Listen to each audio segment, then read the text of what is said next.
Magandang araw mga kakotsero. Ito na naman po ang inyong lingkod na si Jigs na magbibigay sa inyo ng giya ngayong araw ng Miyerkules. Ngayon po ay Agosto 21 at ang start time po natin ay alas 5 ng hapon.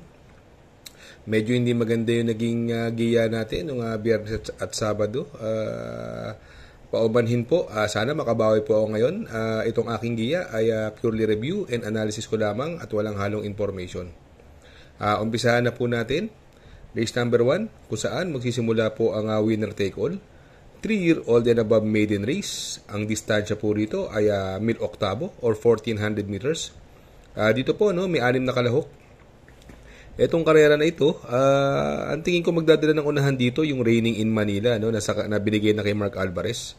Tingin ko solo ere siya rito. Bagamat ang llamado po rito, yung numero 6 sa Star of the Show, nasasakyan naman ni Charles Reyes.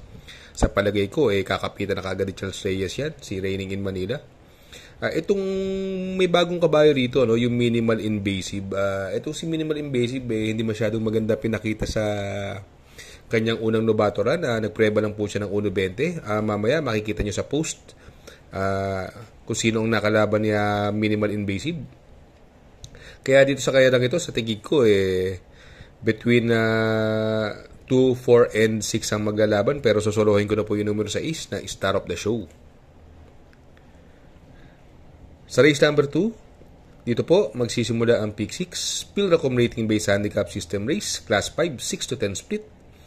1,200 meters is the journey. Dito may 8 kalahok, dito kung mapapansin nyo, ito may mga mabibilis pa po tayo dito, possible scenario, ang mga mauuna dyan, yung Little Annie, Marangal, Glenda's Magic, ang matutulin po yan. Si Heroes of Caloocan, may tulin din po yan. Kung maaalala nyo, na inabot lang po yan ni Mr. Brown, kaya itong laban na to, sobrang baba po sa laban ni Heroes of Caloocan, kaya sa tingin ko, siya ang horse to beat dito sa karerang ito.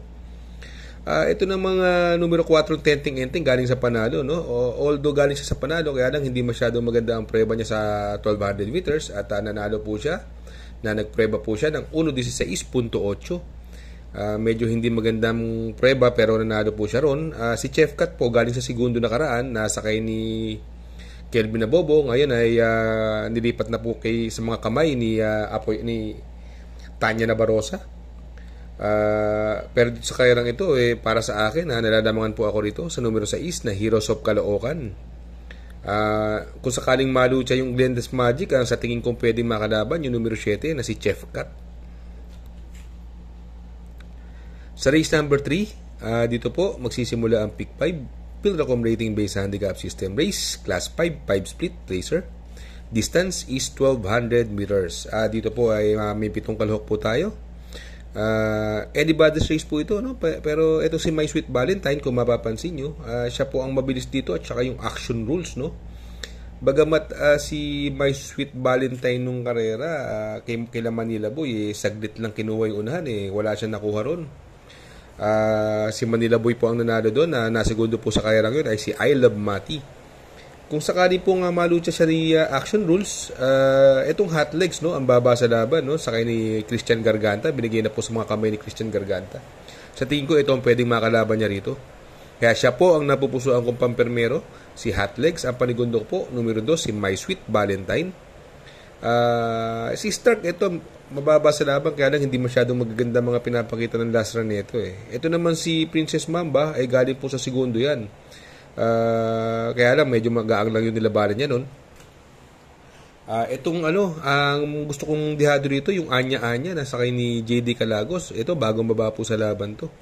Ang nakakalaban po sa Novato race niyan, yung tumatakbo pa rin sa maiden ngayon, si Red Robin. Yung imported po na si Red Robin, yan po nakakalaban niya, si Anya-Anya. Kaya dito sa race number 3, ang pili ko po, numero 1, Hot Legs. Panigundo, numero 2, My Sweet Valentine. At isasama kong pandiado, numero 5, Anya-Anya. Sa race number 4 naman po tayo, dito po magsisimula ang Pick 4. Pilracom Rating Based Handicap System Race, Class 5, 5 non-placer. 1,200 meters is the distance. Dito may 6 na kalahok, Ito another anybody's race po, Lahat po ito may panalo, Ang possible scenario lang po rito, ang pwedeng mauna po yung Windsor Maxine at si Safe in the West. Although, itong laban na to, kung sakaling magkaroon ng habulan sa unahan, yung Winsome Max and Safe in the West, pwede mapabor sa mga dermate. Andyan yung Headstrong, si Manlot Island.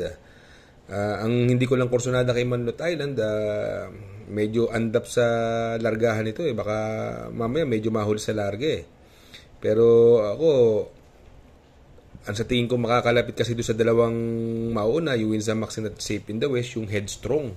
At yung, ito hindi maganda pinakita na karaan, although nagpagpag lang ng kalawan, yung numero 6 na si Heirloom, nasasakyan ni Ayitan Shoko. Yan po ang pandihado ko naman dyan. Yung numero 4 Buenabel naman, nasakay ni Lester De Jesus, ito medyo malayo ang panggagalingan. Napakaiksi po ng karera. Kaya dito sa race number 4 po, ang pili ko po dyan, doon ako sa pwedeng makapanood ng laban sa unahan, yung numero 1 Headstrong. Ang panigundo ko po dyan, yung numero 5 Safe in the West, at isasama ko ang pandiado, numero 6 Heirloom. Sa race number 5 naman po tayo, Pilracom rating based handicap system race, class 5, 6 to 10 split. Distance is 1,200 meters, may 8 kalahok, another anybody's race.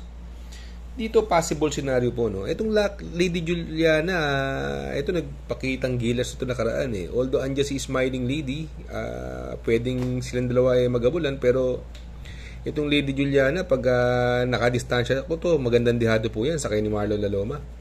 Itong si Golden 8 naman, laging in the money, no? Siya po ang napupusuan ko dyan, si Golden 8. Medyo consistent po siya tumakbo. Si Golden 8, kaya sa tingin ko, siya ang horse to beat dito. Ang pwedeng makalaban niya po rito, yung numero 5 instant message. Isasama kong pandihado, numero 6, Lady Juliana. Sa race number 6, Pilracom rating based handicap system race, class 5, 11 to 15 split. 1,200 meters is the journey, another anybody's race. Itong karerang ito, no? Ito bagong baba, no? Si Advocacy, nasakay ni Jomer Estorque. Ito yung naka-upset sa mega outstanding na kabayo ni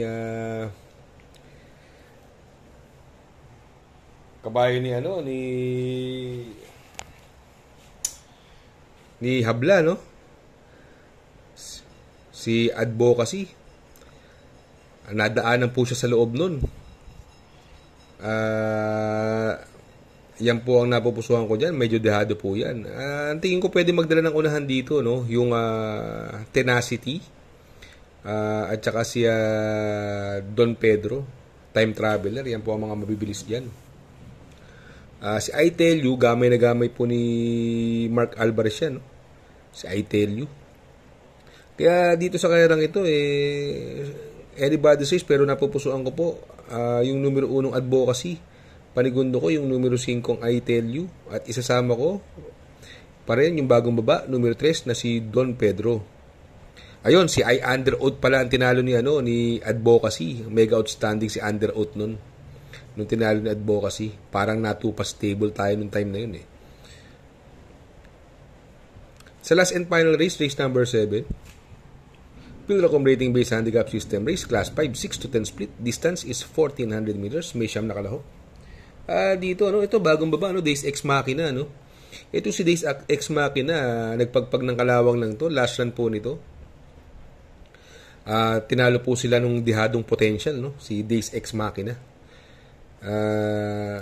Sa tingin ko, itong horse to beat dito, ang ganda pa ng numero 1. Siya tingin ko magdadala ng unahan. Mababa sa laban. Kung sakaling habulin siya ni Sun Moon Lake at ni Bonnie Avenue, ito pwedeng rumimate yung numero 5 Cool Mom na sakay po ni R. Madonna. Kaya dito sa last and final race, ang pili ko po, numero 1, Days Ex Machina, at ang panigundo ko po, yung numero 5 na si Cool Mom. Good luck mga kakutsero. Sana po ay matapat ang ating giya, at yung mga nakasunod, sana po ay magsitama po kayo. Ito lang po, greetings, mega shout out kay Sir John Reles of Pasay City. Mega shout out kay sa Blue Mag OTV. Mega shout out kay Sir John Reles of Pasay City. And mega shout out din kay Blue Mag OTV. Ako makikisuyo lang ulit na please like, share, subscribe, and hit the notification bell para update kayo sa aking mga giya. Good luck po and happy racing!